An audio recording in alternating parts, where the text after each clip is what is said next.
Good morning, students. Today we will start our class from limitations of planning. As we have already discussed planning chapter, meaning of planning, features of planning, and importance of planning. Today we will start our class with limitations of planning. First limitation is planning leads to rigidity. Now let us discuss why planning leads to rigidity. Now we have 6 limitations of planning. We will discuss it one by one. First one is planning leads to rigidity. Why planning leads to rigidity? Students, listen. Planning leads to rigidity means when plans are drawn up with a specific goal to be achieved within a specific time frame. These plans decide the future course of action and managers may not be in a position to change it. This kind of rigidity in plans may create difficulty. बच्चों इसमें क्या होता है कि managers जो है जब हम प्लान बना लेते हैं, पहले से प्लान हमारा पहले से बना हुआ है, अब मैनेजर्स को उस पर एक्ट करना है, जो कि हो सकता है कि उस समय उन्हें कुछ चेंजेस की ज़रूरत हो, इन्वायरमेंट के अकॉर्डिंग उन्हें क्या करना पड़े, दोबारा रीडिज़ाइन करना पड़े। तो प्लानिंग में जब हमने एक बार प्लानिंग कर ली है तो हमें क्या करना है, अब उसके अकॉर्डिंग एक्ट करना है। अब हम उसमें चेंजेस नहीं करेंगे। अगर हम उसमें चेंजेस करते हैं तो उससे हमारी कॉस्ट बढ़ेगी और भी कई प्रॉब्लम्स आ सकती हैं।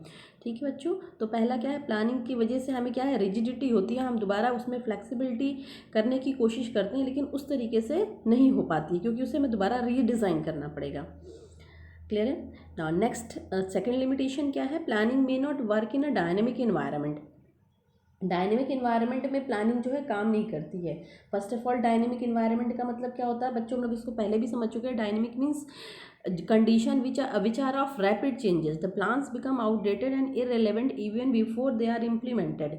क्लियर है। तो जब भी जो डायनेमिक इन्वायरमेंट होता है वो क्या होता है, हमेशा चेंज होता रहता है। चेंज होने का मतलब कि बहुत सारी चीज़ें होती हैं जो बिजनेस को अफेक्ट करती हैं, like economic, political, technological, legal and social dimensions होती हैं जो कि बिजनेस को अफेक्ट करती हैं, और जिसकी वजह से ये क्या है, ये इन्वायरमेंट को अकॉर्डिंग हमेशा ही चेंज होती रहती हैं। और हमने क्या किया है, जो प्लानिंग पहले से करके रखी है और अचानक ऐसा कुछ आ जाता है तो फिर वो हमारा जो पुराना प्लान है वो प्लान जो है एक्यूरेटली उस तरीके से हम इम्प्लीमेंट नहीं कर सकते हैं जिस तरीके से हमने उसको डिज़ाइन किया हुआ था। तो planning may not work in dynamic environment. Now third limitation, coming to third limitation, planning reduces creativity. Planning reduces creativity का मतलब क्या हुआ, planning is an activity which is done by top management. Clear है। Usually rest of the managers are blind followers of the plan, thus much of the initiative और creativity inherited in them get lost और reduced. Clear है बच्चों। देखो planning किसका काम है, mostly planning जो है वो टॉप मैनेजमेंट करती है और हमारे मिडिल लेवल और बाकी जो नीचे लेवल्स पे लोग काम कर रहे होते हैं वो उसको फॉलो करते हैं। इट मीन्स कि अगर कोई नीचे लेवल वाला पर्सन अगर वो चाहता है कि हाँ मेरे पास ये क्रिएटिविटी है या मेरे पास टैलेंट है, मैं इस प्लान को और मॉडिफाई करके अच्छे तरीके से काम कर सकता हूँ, लेकिन ऐसा वो नहीं कर सकता क्योंकि प्लान ऑलरेडी बने हुए हैं, उसके अकॉर्डिंगली टारगेट भी सेट है, तो वो अपने आइडियाज़ को इसमें इम्प्लीमेंट नहीं करता है। तो इस वजह से प्लानिंग रिड्यूसेस क्रिएटिविटी। क्लियर है। Now third one we have completed students. Coming to fourth one, planning involve huge cost. Planning involve huge cost. Planning is an expensive process. Collection, analysis and evaluation of different information, facts and alternatives involve a lot of expenses. Clear है। तो जितने भी expenses हैं वो क्या है, ये सारे एक्सपेंसेस हमें बहुत सारा टाइम और मनी इन्वॉल्व होता है इन सारी चीज़ों को करने के लिए। जैसे हम डाटा कलेक्ट कर रहे हैं, एनालाइज कर रहे हैं, evaluation of different information, facts and alternative, इसमें बहुत सारा एक्सपेंस होता है, पैसा भी बहुत लगता है, टाइम भी बहुत लगता है। तो इस तरीके से क्या है कि प्लानिंग हमारा क्या है, ह्यूज कॉस्ट इन्वॉल्व करती है अगर हम किसी अच्छे तरीके से जो है बेटर तरीके से प्लानिंग करने की कोशिश कर रहे हैं तो। Next one, planning is a time consuming process. Time consuming process automatic है बच्चों। जब हम देखेंगे कि हम इतनी सारी चीज़ों को हम क्या कर रहे हैं कि प्रोस एंड कॉन्स है, सारी चीज़ों को हम एनालाइज कर रहे हैं, सेलेक्ट कर रहे हैं, इवेल्युएट कर रहे हैं, उसके अल्टरनेटिव्स को देख रहे हैं कि कौन सा बेटर अल्टरनेटिव है, किसके प्रोस एंड कॉन्स क्या हो सकते हैं। तो इसमें क्या होगा कि हमारा टाइम जो है बहुत ज़्यादा कंज्यूम होता है, ठीक है। तो इस वजह से planning is a time consuming process. जब भी हम प्लानिंग करते हैं तो उसमें हमें बहुत सारा टाइम लगता है ताकि हम एक बेटर प्लान इम्प्लीमेंट या एक बेटर प्लान बना पाएँ। क्लियर है। नेक्स्ट आते हैं हम लोग, ये हमारी 6th एंड लास्ट लिमिटेशन है प्लानिंग की लिमिटेशंस में। Planning does not guarantee success. Clear है। अब देखो हम लोगों ने प्लानिंग करी, हमारे टॉप मैनेजमेंट में जितने भी CEO, वाइस प्रेसिडेंट, प्रेसिडेंट और हमारे एक्सपर्ट्स हैं, वो एक बहुत ही अच्छा ब्रेन उनके पास होता है और उन्होंने बहुत अच्छे से प्लानिंग करी होती है। लेकिन क्या अच्छी प्लानिंग गारंटी करती है कि हम सक्सेसफुल होंगे? देखो, the success of an enterprise is possible only when plans are properly drawn and implemented. Managers have a tendency to rely on previously tried and tested successful plans, but it is not always true that plans which have worked before will work effectively again. Planning only provide a base for analysis future.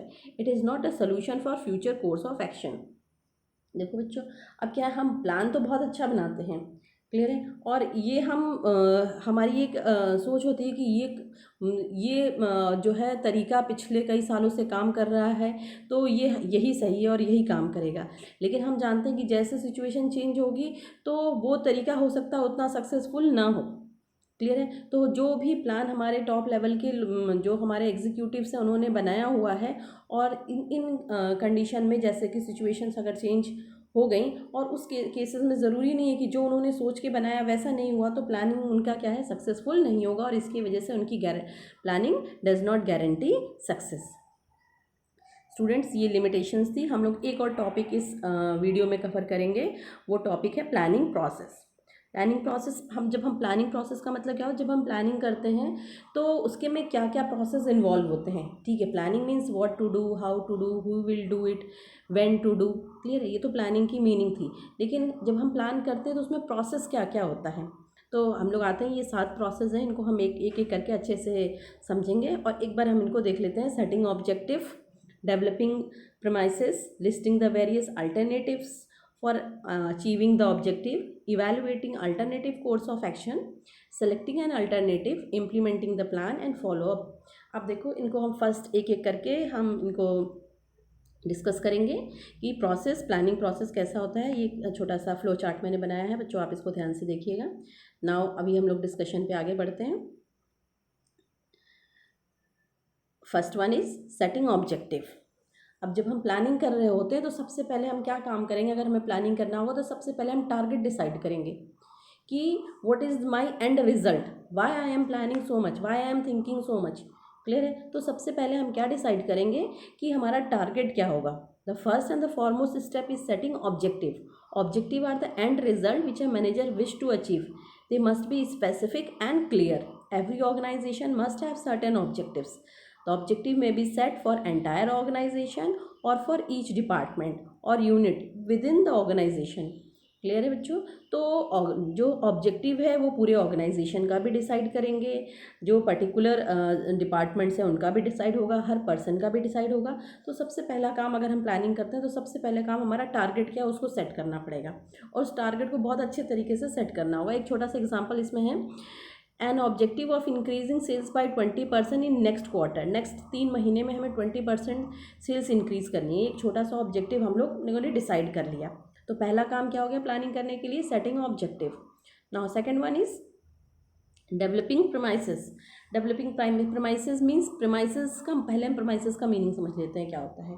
तो premises क्या होते हैं कि premises refers to making assumption regarding future, मतलब future में क्या होगा उसके बारे में अभी हम अज्यूम कर रहे हैं, तो this is called as premises.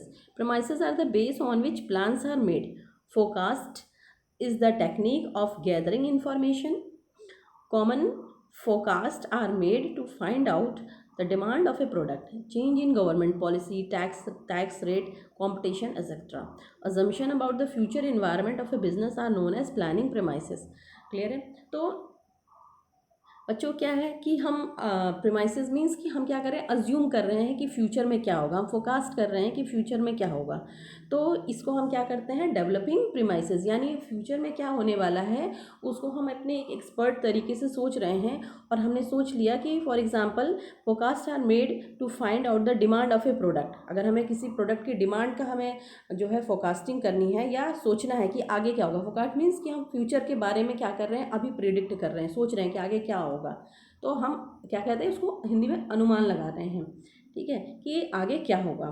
तो कि पर्टिकुलर प्रोडक्ट है उसकी डिमांड कैसी होगी, तो उसके लिए हम सारी उससे रिलेटेड जितनी चीज़ें हैं उसके बारे में हम क्या करेंगे, स्टडी करेंगे, ठीक है। जैसे change in government policy, tax rate और भी चीज़ें, सीजनल फैक्टर्स, इन सारी चीज़ों को हम क्या करते हैं, एनालाइज करके एक प्रोडक्ट की डिमांड को हम क्या करेंगे, सेट करेंगे या फोरकास्ट करेंगे। क्लियर है? तो इसको हम क्या बोलते हैं, developing premises. Now third one is listing various alternative for achieving the objective. Clear है? अब क्या करना है हमें कि हमने प्रीमाइसेस डेवलप कर ली, यानी कि हमें हमारा क्या होगा, मतलब हम जो है फोरकास्टिंग कर लिया। उसके बाद अब हम क्या कर रहे हैं, third one is listing the various alternative for achieving the objective. अब हमारे पास जितने अल्टरनेटिव्स हैं उसको हम आइडेंटिफाई करेंगे। मतलब कि अगर हमें एक टारगेट अचीव करना है या हमारा कोई हमने टारगेट सेट कर लिया है, तो उस टारगेट को अचीव करने के लिए एक ही तरीका नहीं होगा। उस टारगेट को अचीव करने के लिए मेरे पास 5-6 तरीके हैं। तो उन सारे तरीकों को हमें क्या करना है, फर्स्ट ऑफ ऑल आइडेंटिफाई करना है। यानी every plan there has a number of option and all these alternative course of action should be identified. Clear है? तो एक टारगेट को अचीव करने के लिए हमारे पास नंबर ऑफ ऑप्शंस हैं और उन सारे ऑप्शंस को हमें क्या करना है, आइडेंटिफाई कर लेना। देखो जैसे एक ये मैंने बनाया अभी वॉइस में, इसमें हमें 4 ऑप्शन मेरे पास है, तो ये चारों ऑप्शन मुझे पता होना चाहिए। उसके बाद मैं क्या करूँगी, इवेलुएट करूँगी। ये हमारा नेक्स्ट स्टेप होगा, थर्ड के बाद फोर्थ स्टेप होगा हमारा, कि जब मैंने पता कर लिया कि मुझे इस टारगेट को अचीव करने के लिए आई हैव 4 स्टेप्स या 4 ways, then I will evaluate each and every step, कि कौन सा स्टेप हमारा क्या होगा, अच्छा होगा। हर स्टेप के हम क्या करेंगे, आइडेंटिफाई करेंगे, कि identify and listing out the possible alternative course and next step is to evaluate each alternative through pros and cons of each alternative. जितने भी हमारे पास 4 अल्टरनेटिव थे उन सब के मेरिट और डिमेरिट। अगर हम ऑप्शन 1 पे गए तो उसका मेरिट डिमेरिट क्या होगा, ऑप्शन 2 पे गए तो उसका मेरिट डिमेरिट क्या होगा। तो इसमें हमें क्या करना है, जितने भी हमारे पास अल्टरनेटिव्स अवेलेबल हैं उन सबको हम क्या करते हैं, इवेलुएट करते हैं। इवेलुएट करने के बाद अब हम कहाँ पहुँचेंगे, कोई ना कोई डिसीजन पे पहुँचेंगे। क्लियर है? तो वही हमारा नेक्स्ट स्टेप होगा प्लानिंग प्रोसेस में। नेक्स्ट स्टेप देखो क्या है, सेलेक्टिंग एन अल्टरनेटिव। हमने 4 रास्ते देखे, चारों के मेरिट और डिमेरिट हमें पता चल गया। ठीक है, तो अब मेरिट और डिमेरिट हमें जब पता चल गए तो हम क्या करेंगे, जो जिसमें सबसे कम डिमेरिट हो और मेरिट ज़्यादा हो उसको हम सेलेक्ट करेंगे। तो फिफ्थ पॉइंट हमारा क्या होगा, सेलेक्टिंग एन अल्टरनेटिव। क्लियर है? तो हमने जब मेरिट्स और demerits, after analysing the merits and demerits the most appropriate alternative is selected. Clear है? अब हमने सेलेक्ट कर लिया। सेलेक्ट करने के बाद 6 पॉइंट पे हम क्या करेंगे, इम्प्लीमेंटिंग द प्लान। अब हमारा नेक्स्ट स्टेप जो होगा वो होगा, हमने अब सेलेक्ट कर लिया सारे अल्टरनेटिव में से, अब हम उसको क्या करेंगे, डिसाइड करके अब हम उसको इम्प्लीमेंट कर देंगे। Implementing the plan means putting the plan into action so as to achieve the objective of the business, doing what is required. Clear है? अब हमने सेलेक्ट कर लिया। सेलेक्ट करने के बाद हमने कहा अच्छा मुझे अब यही करना है, तो ये हमने इम्प्लीमेंट कर दिया कि अब करो। ठीक है, अब हमने दे दिया प्लान कि अब इसका इम्प्लीमेंटेशन होगा, अब आपको ये काम करना है, यानी इन एक्शन आ गया प्लान। अब प्लान जब इन एक्शन आ गया, प्लान हो गया। प्लान होने के बाद हम क्या करेंगे कि अब फॉलो अप करेंगे। Follow up means planning is a continuous process, so managers does not get over simply putting the plan into action to see whether the plans are being implemented and activities are being performed according to schedule is also the part of planning process. During follow up many adjustments are made in plan. Monitoring the plans is equally important to ensure that objectives are achieved. Clear है? तो follow up में हम क्या करेंगे कि जो हमने दिया हुआ है टारगेट, जो हमारा पहले से प्री डिटरमाइंड जो पहला टारगेट था, उस टारगेट के लिए हमने प्लान दे दिया, एग्जीक्यूशन हो गया, सब लोग उस पर काम कर रहे हैं। काम करने के बाद जो रिजल्ट आ रहा है उसको हम देखेंगे कि वो हमारा एक्यूरेटली उसी तरीके से इम्प्लीमेंट हुआ है कि नहीं, जिस तरीके से प्लान बना था। तो this one is 7th and last step follow up action. Now student, we will discuss about types of plan in our next videos. Thank you.